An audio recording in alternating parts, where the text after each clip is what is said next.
Hello my dear students, once again welcome back to our new English grammar lesson. In this lesson we will learn which preposition will be placed after proud, please or leave.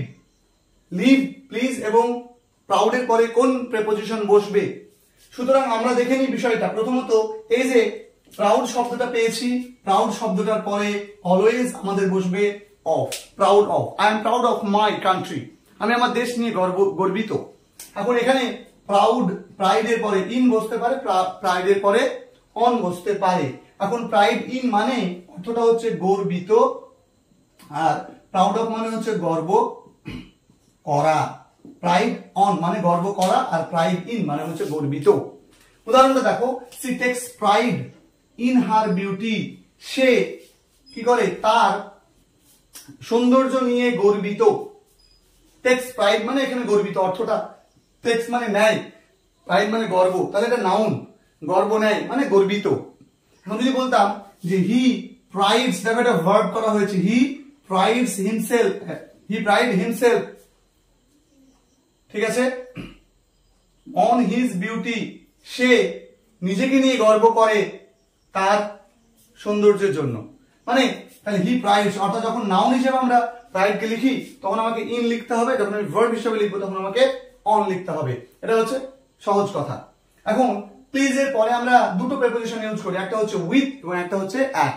With আমরা জানি ব্যক্তির পাশে, at আমরা কোনো একটা ব্যবহারের পাশে বা অন্য কোনো কিছু বোঝালে। তাহলে হি ওয়াজ প্লিজড, সে সন্তুষ্ট, উইথ হিম তার প্রতি সন্তুষ্ট, ব্যক্তি বোঝাচ্ছিল।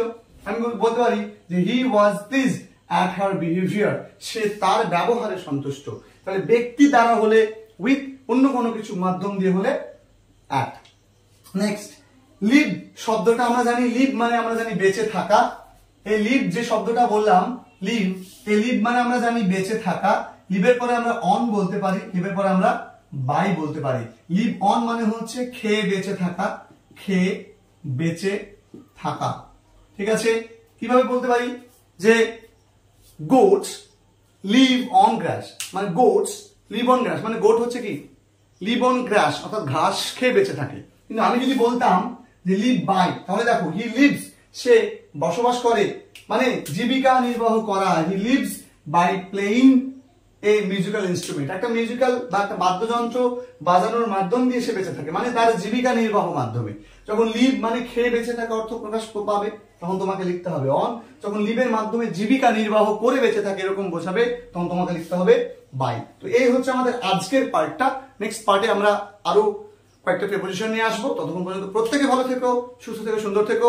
ভিডিওটা ভালো লাগলে ভিডিওটাকে শেয়ার করে দিও, কারণ আমরা শিখছি খুব সহজে, খুব সহজ ভাষায়, খুব সহজ করে ইংলিশ।